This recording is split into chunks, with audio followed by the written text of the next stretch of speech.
Welcome to the Underground. Turn me up, bitch! My Little Underground with Peter A. It's My Little Underground. I'm Peter A. This week I am back in New York City talking to Wah Together, the very enthusiastic New York City quartet. And no, I didn't literally go anywhere. The last few weeks I've been talking to artists on the West Coast like Mo Dottie, Star Party, and Mount Fog. And if you haven't heard Wah Together's debut album, Let's Wah Together, you are missing out. I talked to them about playing the new Colossus Festival on the Lower East Side of Manhattan, overcoming the blues experiences with psychedelic mushrooms, shooting a music video on the Williamsburg Bridge, connecting with Dedstrange Records, and so much more. Please help me welcome Wah Together to My Little Underground. Wah Together! Thank you so much for hanging out with me on My Little Underground. So we're gonna wah all together. Love the new album, Let's Wah Together, and I know y'all recently played the new Colossus Festival. So give me your general thoughts on your experiences playing these string of Lower East Side shows. Well, first of all, it's not the new album; it's a debut album, first album. You're right, Jaiko. It's still a new album. Of course. Yeah.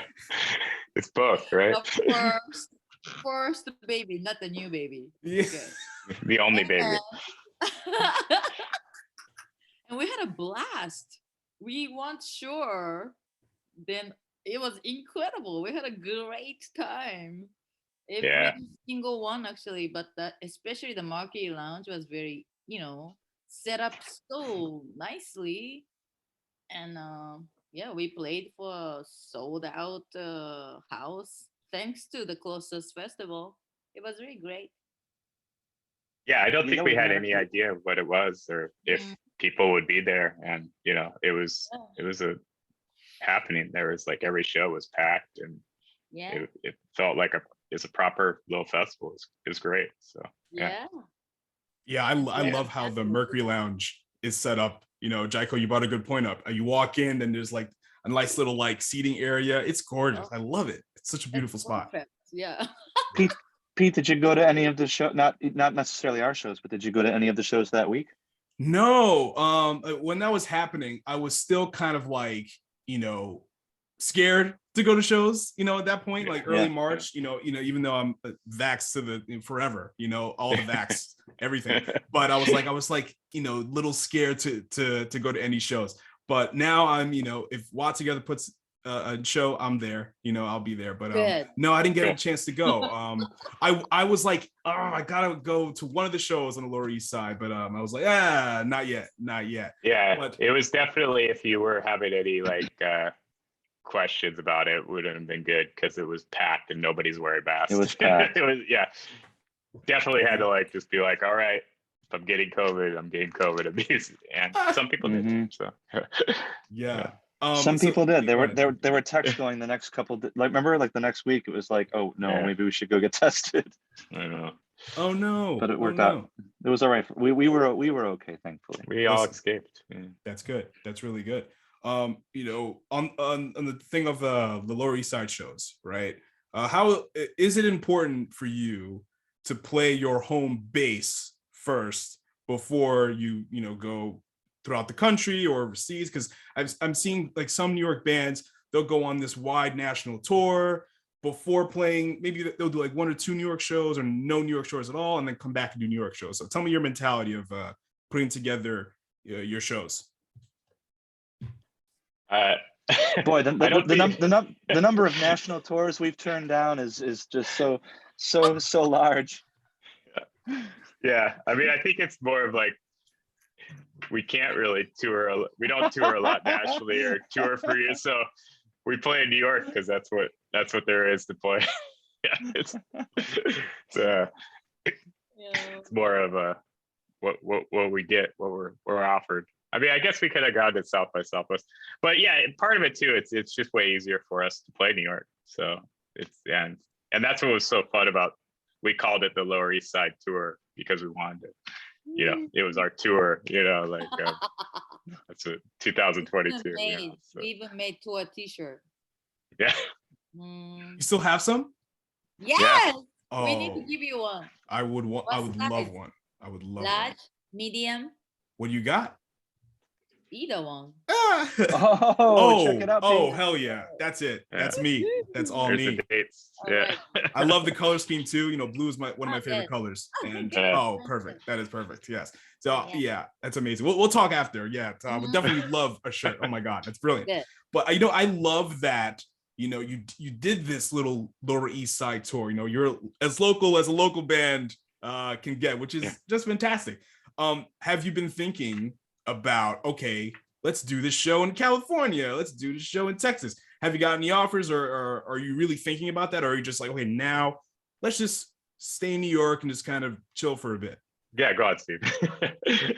I was just gonna say, if something made sense, we would do it. You know, we three of us have kids in the band, and so the kids aren't in the band, but three of us have kids.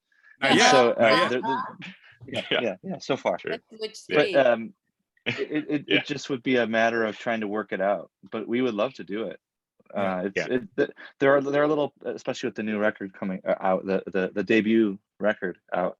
Debut. It like there's little peckings of things, little things that get, but nothing's stuck yet, you know. But it would be cool if it happens. Yeah. It'll happen. I believe it will. It's only a matter of time. I think it's funny that Jaiko calls all you guys daddies. I thought it was just an affectionate term, but y'all literally dads. That's amazing. Yeah. I love it. You know, over the last few, what's up, Jaiko? In the beginning, we made a hashtag Daddy's Rock, but now the official hashtag, the new one, my favorite one, is hashtag 3 daddies and 1 retired stripper. That's Fantastic. Equals fantastic. what together. So And then the game is to guess who's who. My guess was Vito. That was That's what I know. go-to. That was the go-to. Like, okay, Vito has to be the ex-stripper. Come on. Put out those vibes. I know. It's obvious. It's obvious. Exactly. Thank you. You know, like, and Foo Fighters, they're wearing that dad rock thing on their sleeve because they're all dads. So I love it. Yeah. Over the last few years, I've been hearing, you know, and I know a lot of artists that are in multiple bands and do other things. And I kind of stopped asking this question I'm about to ask you three, but I'm really curious on your thoughts on it. Okay, since all of y'all have been in other bands and represent other different projects aside from Wah Together, do you look at Wah Together as, okay, a quote unquote, for lack of a better term, side project or super group, or this is just another band that you're in? And is this your main musical project? Well, clearly it's a super group. Definitely a super group. Yeah. Yeah. I think that's for sure. know, Vito is the most polyamorous one, but these guys are all polyamorous. And I mean, we are all polyamorous. Yeah, we all are. But, Yeah, we're musically polyamorous for sure. Yeah. But yeah, I mean, Wah Together is it. The amazing thing about Wah Together is the way it came together, and how easy it's always been, and how easy musically it's been, and it's just like everything when it just kind of fell together in this beautiful way. And I, like you said, I mean, I've been doing this for a long time. I've been playing music and a lot, and it's like when that happens, it's special, and everybody's great in the band, you know, like personally, but also musically, and it's kind of just like we've just been writing it out. You just kind of, even finding the label. I mean, we could go through the whole thing, but it's just been like it just from the beginning, you know, the first very magical to us. It's been very magical, right? Yeah, and that's what it feels like, and playing the shows and everything, just it's like it's been very little effort in that way, you know. Like the only thing that's effort for us is when we discover is now we're in a band, and we have to deal with band stuff. You know what I mean? Like now we have to call the van to get the gear to the gig. Right? Yeah. There's like what? that kind of things. You're like, oh yeah, we've got to be a band in that way, and it's not. But that's like the only stuff that takes time.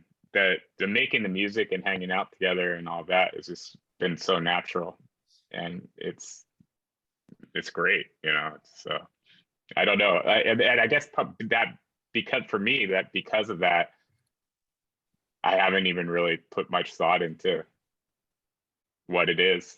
It just is, you know. It just kind of just is this kind of magical thing. So it's like I almost don't want to. I don't know. For me personally, I'm like I don't want to like overthink it and ruin it or something. I don't feel like anybody in WA Together was looking to be in another band. Like, you know what I mean? Like no one was like, God, if I could just get another band going. But it just kind of happened, and then it was like, well, this is worth spending time on, and then it was like, well, it's worth spending a little more time on. You know? Yeah, but Vito, you're right. You're right. Like it's all effortless, and you shouldn't overthink it. You know, I think that's what makes music kind of interesting, right? Jaiko, what were you gonna say? No, yeah. The music part was very like a naturally and very magical, and then it was kind of incredible. And then, well, one thing that sometimes worry is that I feel like maybe we love ourselves a little too much, like maybe narcissistic. We love all together. All right, let's dive into the album a little bit. You Got the Blues, and this is a love letter to people that have had the blues. So that's Jaiko's favorite song. I love that song. Yeah, it's really great good. song. It's really good. You know, I was listening to it like in the dead of winter when I was like feeling blue myself, and it does help. It does help. So did you all feel any kind of blues when making this album? Not making. Well, I get depressed sometimes. I mean, you know, people do. We all do, I guess, you know. But sometimes I get crazy depressed. So that was more about that. That song was, and I don't know, you know. But I love that song. How do you guys, when you do feel blue at all, how do you overcome it, and how do you try to heal it? I know there's no one easy answer for this. It's like a lifelong process, but is there anything that you do, any kind of ritual that you do that just always puts you at ease? For me, lately I realized that I really try to be honest with myself.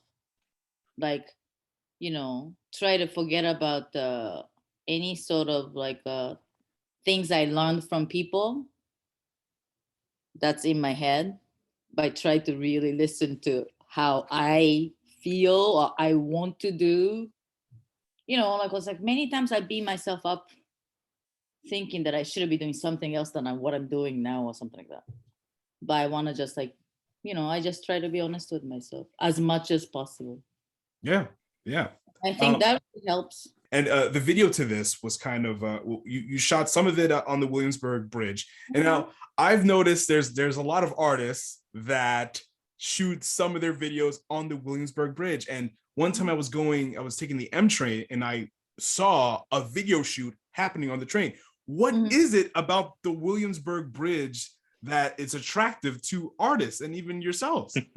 I love it because I ride my bike everywhere in town. I ride my bicycle everywhere, but that's my favorite one because it's pink, first of all. And it just, I don't know, like really nicely there. No? And I love the subways, you know, you can see the subway and people inside, and it's very like a New York cute to me. Like Brooklyn Bridge is tourist cute, right? And Manhattan Bridge is nice, but Williamsburg Bridge is cuter. The That's vibe definitely fair for me. Yeah. It's almost like Starbucks and the local cafe. Yeah. That was Jaiko's video, by the way. Jaiko did that whole video. She directed it, came up with the whole thing. Yeah. I love that video. It feels Oh, like thank you. when I first saw it, I was like, this reminds me of like watching cable access TV in New York, Yes. like, you Yes. know, and then flipping through and be like, whoa, what is this? You know, and it feels, you know, we've all been in New York for a long time, and it feels very New York, you know, like in a very like genuine, and it just captured this energy and vibe that it made me so happy. Like, and yeah, so. You know what it's like? It's like Alt Nation meets Video Music Box. That's the What? aesthetic. Yeah, totally, Yeah. Alt Nation, the old MTV show from the 90s. Yeah. Yeah. And then Video Music Box, like it's a which they had a lot of hip hop videos and stuff like that. It's a great show. Yeah. Very influenced by the like a 90s TV vibe. Yeah, that's what it totally reminded me of. Was just like that kind of thing. Yeah. Yeah. What are some of like the logistical things you kind of had to go through for filming this video or any video? Like for the Williamsburg Bridge, is it like you just walk up and with your camera and just go? You have to get any kind of quote unquote permits or anything? No, because when you don't have a tripod, I guess you don't need a permit in New York City. So Really? we had the most beautiful people just walking by, and they're in my video, and I'm like so glad they were just happened to be walking by. And then, you know, other girls are my friends, but like other passerbys are so gorgeous too. Like they just happened to be. And then, but I was going through like a massive depression at the time. Really? Yeah. Crazy. During writing the song or like making the video? No, making that video. Oh, really? Okay. Yeah. Really, really, really bad. Yeah. Yeah. And I'm sure like when you saw your finished work and you were like, oh, okay. That probably helped you a little bit, right? I don't know. I was going through it that time. At first, I think it was you're having some trouble. It was a meltdown, and then I was going crazy. No. Well, you're here, and I wish you all the great mental health. Don't worry, we're not going anywhere. Don't worry about it. I got some more stuff. Vito, step in front of the come to the front row. I got something to ask. All right. So, Teen Vito, right? This tune is about your out-of-body experience taking mushrooms as a kid. Please elaborate. Tell me the story, whatever you want to share. Check out the shirt. So I love that it. Helps too. That helps too. Psychedelics. All right. That's cool. Yeah, I believe. So if you flippantly are just telling a story around Jaiko, she might make a song out of it. That's what happens. No, it was beautiful. That's how it happened. I mean, we were just hanging out in the studio, and I don't know how it even came up. Jaiko posted about it, so I guess people for profound like experiences, and videos like right. I have one, and I was like, And it was. I was 18, I think, and I'd never done mushrooms, and it was my first band actually, bandmates, and they both were growing a lot of weed at the time, and they were way into like that whole scene, and so they're like, hey, we're gonna go camping and do shrooms, and I was like, cool, you want to come? I was like, sure, Yeah, we went out, and I didn't know, so I ate a bunch, and it was profound. What was cool about it was I didn't have any preconceptions about anything or what it was, and but yeah, like there was a period of time where I felt like I was actually in the sky, and I was flying around in the stars, and all the stars, we were camping, like started spinning around, and I was in it. And then I had this realization that, I was like, wow, like I'm part of the stars and the sky, and it's actually, there's no separation like that, like all the separations we have in life, whatever it be, like that's so much of everything in culture, like all that disappeared to like that point of just becoming one with the universe, I guess. It's cheesy as it sounds, but the thing that was profound about it was I was 18 and had never thought about any of that shit, and had, like was brought up very secularly, and it was a religious experience basically, but like in a way that like you know, in hindsight, I'm like, wow, that really was special, because, and it really did change like a lot of stuff for me, and like my outlook on things. And it took me years to even understand, you know, like what, like I believe in a lot of that now, but like at the time I had no idea of, I don't think it just came out of, you know, psychedelics, I guess, whatever Did it it make was you inside want me. to, you know, keep using psychedelics, or was it just like, okay, this is a one-time thing and that's it? Yeah, you know, that's what's interesting. I kind of, I've, you know, done them over periods of time. I think they're great, but yeah, it wasn't like it didn't, I don't think I did them again for years, you know, like, or a year, like it more was just, I honestly, like, in a weird way, I don't think I associate it. It was triggered by psychedelics, that experience, and I've done psychedelics afterwards and never had an experience like that. But it kind of felt like the experience and that realization was totally separate from, you know, the psychedelics maybe held tapped into something or whatever, but like I never associated with, like, I was never like, oh, I'm gonna be able to do that again. Yeah. I And think it's always different. people, many people, you ask the same question, and like I know that some people just like, oh, my most profound experience was in like 1985 or something, and people just Mm, never, it's not addictive or anything like that, and I've had that, like the becoming one with one everything thing in 2017 in Mexico with something right. else, and I was telling him like, oh, crazy, like, freaking out. So it was just like somehow making in that album, I don't know, that was part of it. But it was so cool because Jaiko wrote this whole song about the story I told him. It was, Yeah, you know, and I was that like, night I yeah, just sat there and I just like started, because I still had empty tracks from them that I was gonna make some melody and lyrics. And then I was like, oh, I was listening to this thing and I just sang what Vito told me, and I was recording on my phone, and there was a song. I was just like, wow, but I'm not even talking about the details of what he experienced. But Yeah. just, yeah, it just felt so magical too. Do y'all feel that, with psychedelics, do you feel like it can help your creativity, or do you think it's better for you to be straight to come up with any kind of ideas for music? I think everybody's different. Like I think both. I think both can be that way.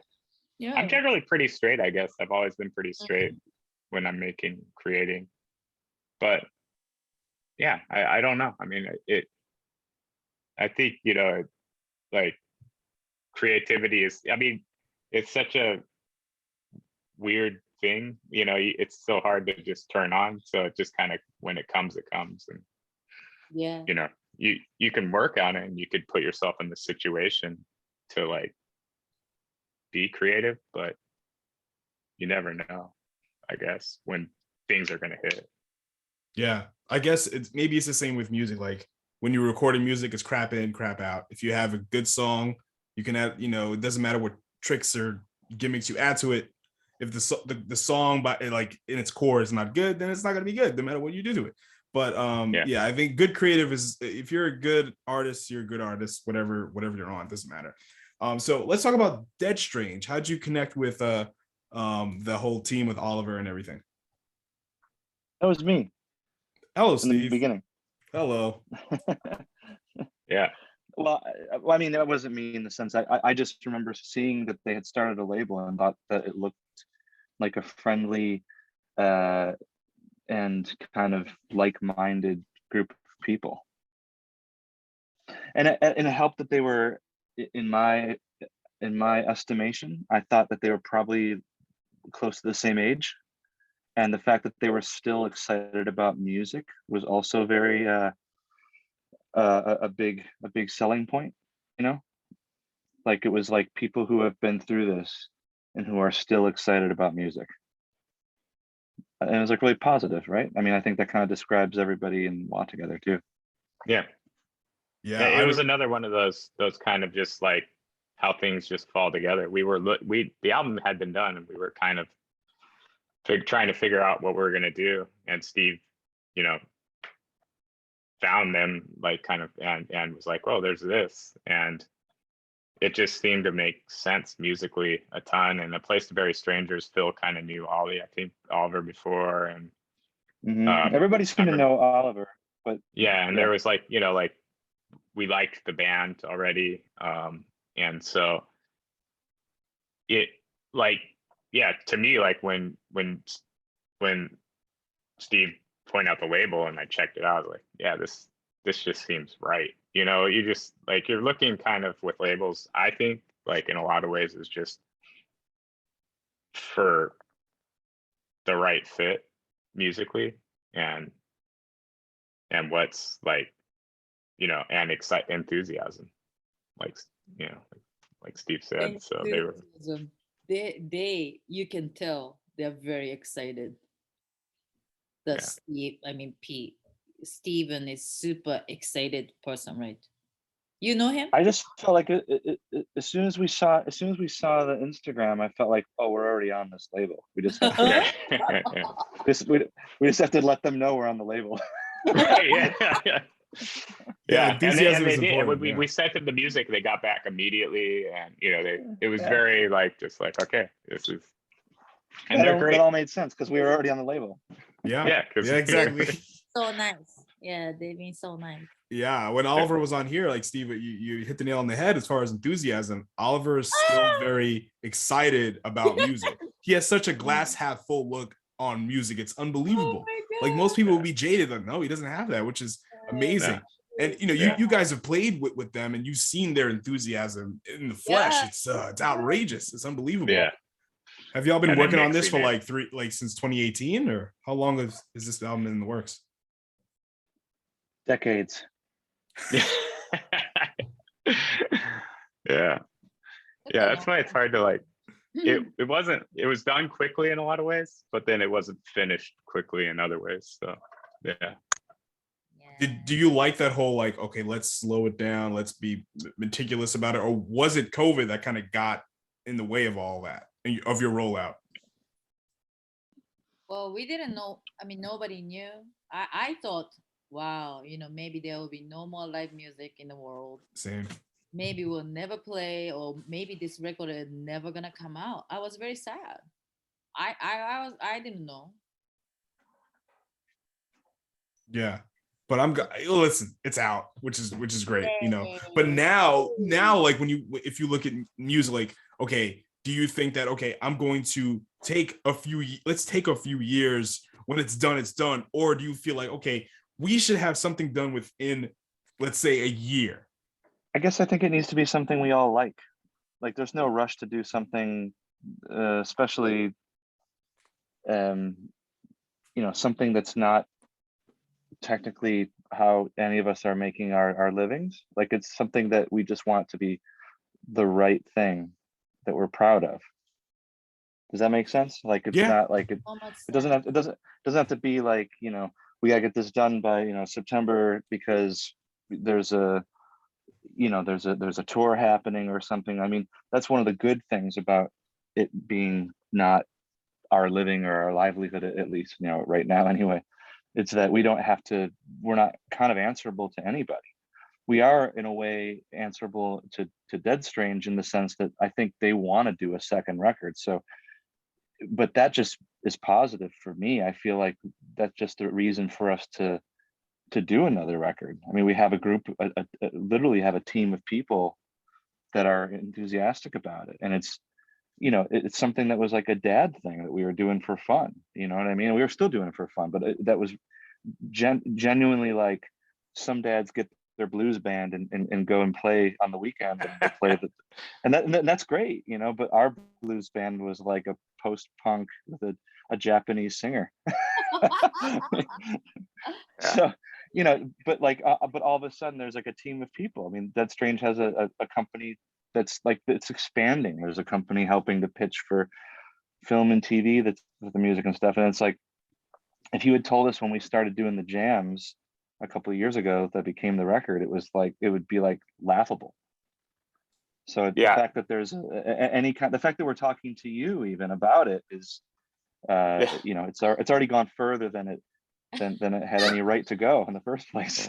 listen, I'm so appreciative of the fact that you guys took time to talk to me, because, you know, like, again, like, as far as you recording music, like, you know, not rushing anything, like, you know, I don't interview anybody, you know what I mean? Like, I pick who I'm going to talk to because I want to talk to them, you know what I mean? Oh, No one's so telling Thank me. you.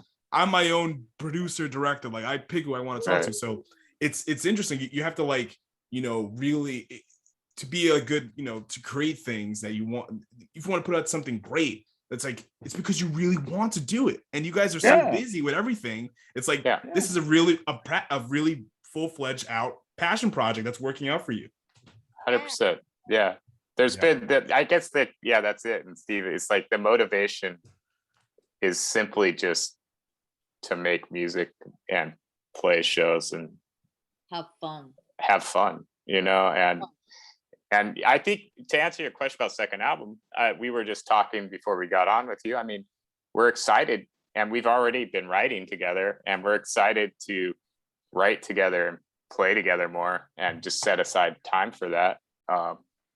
And things with this band move really quickly. So, I mean, which is great. Again, you know, it's one of those things, it's kind of magical about it. So I think we will, you know, just because it'll be fun. And I'm excited, even with the newer stuff we've done already. It's like really good, I think. And it's exciting. And so like, I'm excited to hear and see what we make, you know. I love together. Yeah. We have to give Phil credit for, you know, it was kind of his dream to have like a proper guitar band. He said, you know, like a guitar rock band. I'll tell you, I'll tell you how it happened. I'll tell you, in the impetus for it was, Phil and I had recording studios next to each other in Dumbo in Brooklyn, and I would see Phil in the hall. And I knew Phil from before, from work stuff. We both do film, TV, music stuff. And I would see Phil in the hall, and we would both say, God, you know, it's nice we can't complain about having film, TV commercials and stuff for work. Like, we can't complain about that, you know. But at the same time, wouldn't it be great to just like wind up a guitar amp really loud and, like, you know, go crazy? And so this would be something we talked about for, I mean, at least 6 months, a year. I don't know when this was, 2016, something, I don't know, 17. And it would just be like idle talk. And it would be like, yeah, that'd be great. That'll never happen, but that'd be great. And then, like, you know, a year goes by, and then he's like, oh, I've been talking to my friend Vito. And I didn't know Vito. I was like, that's great, you're talking to your friend Vito. And then so one day he says, yeah, my friend Vito I've been talking about, he's coming down. He knows he's going to come down to jam. So he said, are you going to be around Tuesday? And I was like, sure, I'll be here. I'm here every day. So I go over there, and it becomes clear that Vito had no idea that Phil was telling me that he was going to jam. Oh. like Vito is completely ambushed. And like, Vito, do you remember? I thought I was good at. I've been talking to Phil for years, that same period of time, about just seeing his studio. Like, I built a studio in Greenpoint. He had his. You were a marked man. Yeah, I had no idea. Yeah, this is funny to hear this. Yeah. So yeah, but like, if you remember, there was also we had a photo shoot that day. Do you remember that? That's right. Was that the same day? He brought a photographer and everything. Oh, So man. he had a whole, like. And I was literally in between, like, doing a Cheerios commercial, and I had to go back and, like, you know, finish the Cheerios commercial. But like in the middle, it was like, well, let's get together. And then it was fun. So it's like, okay, well, let's, you know, another day we'll do this. And like weeks would go by, and then Vito would come down again. And Vito was playing the drum set that was at the studio. I would literally lug over an amp from my place, and we would just set up and play. And sometimes it would not mic up everything, and we just have like 2 mics in the whole room. And that's how, you know, I think You Got the Blues was a track that was like 4 mics for everything or something. It was nothing. And then this went on for like a year, and we have all these jams, and then it was like, man, Phil primarily would be like, let's make these into a record, we'll do this, and it's like, that'll never happen. Same as the first thing would never happen. And then so time went on, and Vito said, I have a friend of mine that I think would be able to make these into songs. I think it would be good.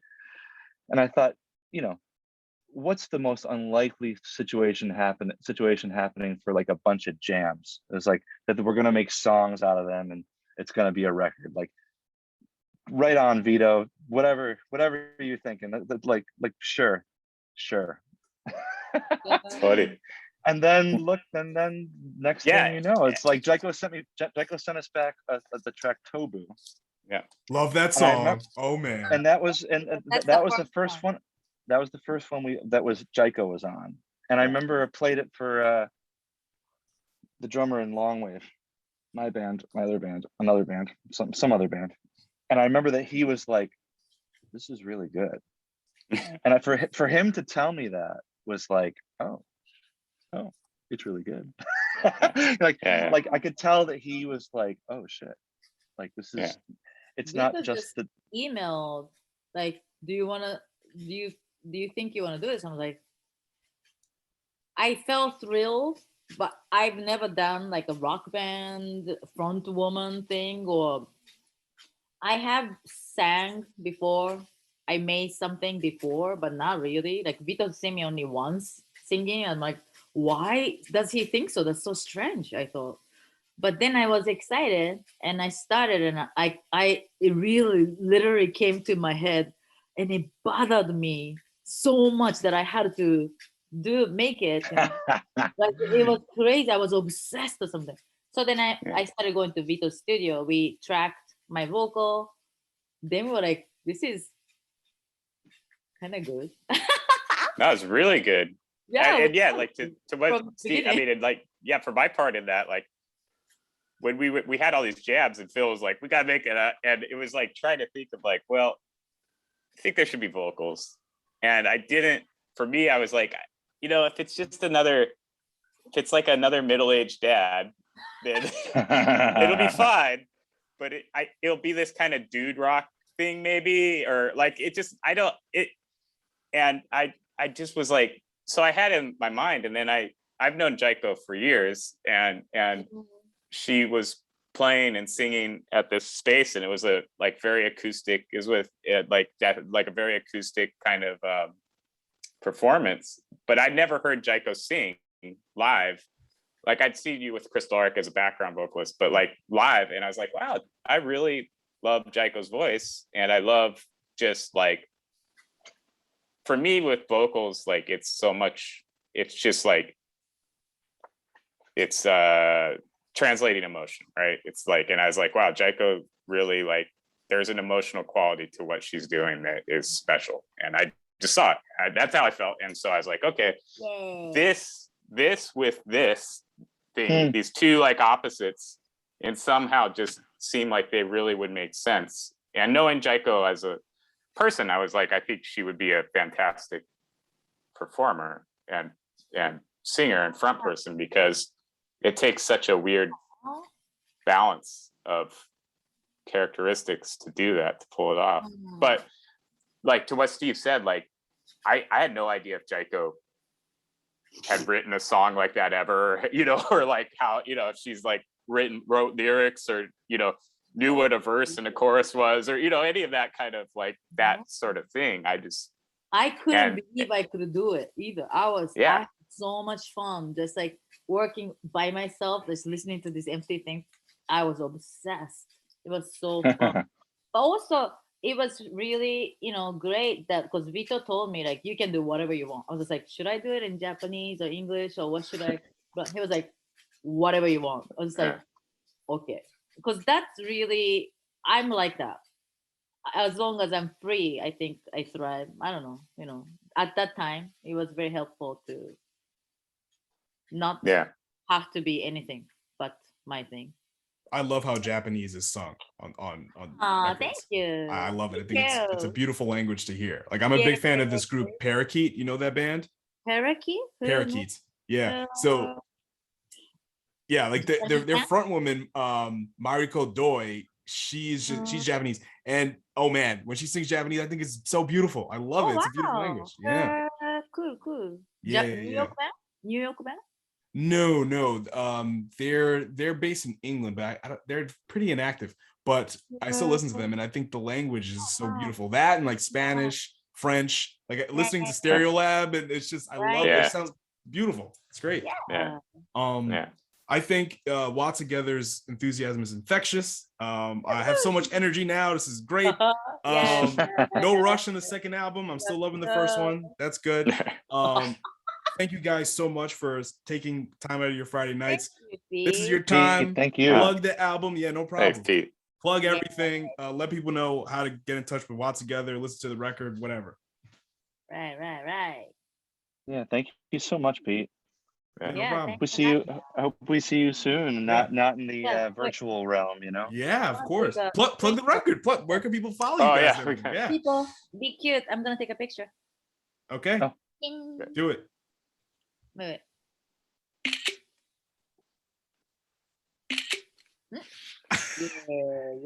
Plug the record, Jaiko. Yes. Jaiko is our social media guru. She's awesome at it. But like, what do we? First of all, the show. If you want to come to the next show we have as of now is June 2nd. Oh, at Elsewhere. In your neighborhood. Yeah, Elsewhere Hall, Zone 1. Zone 1, I think. Oh yeah, cool. I'm putting it on my calendar as we speak. Yeah, and it's a good bill. It's this band Ghost Cop and this other group, they'll be making their debut called Each Other. So they're friends. Was it June 2nd? June 2nd, I think. It's whatever the Thursday. Yeah. So. Oh, it's a Thursday. Yeah, Thursday. That's a great day for a show. I think it's really. So that's plugging and we'll have some more upcoming shows. Hell yeah. Also, please email us your address so I can mail you the t-shirt. Oh, please. Yes, absolutely. Oh yeah. Thank you guys so much. I appreciate you. Thanks, Pete. Thanks, Pete.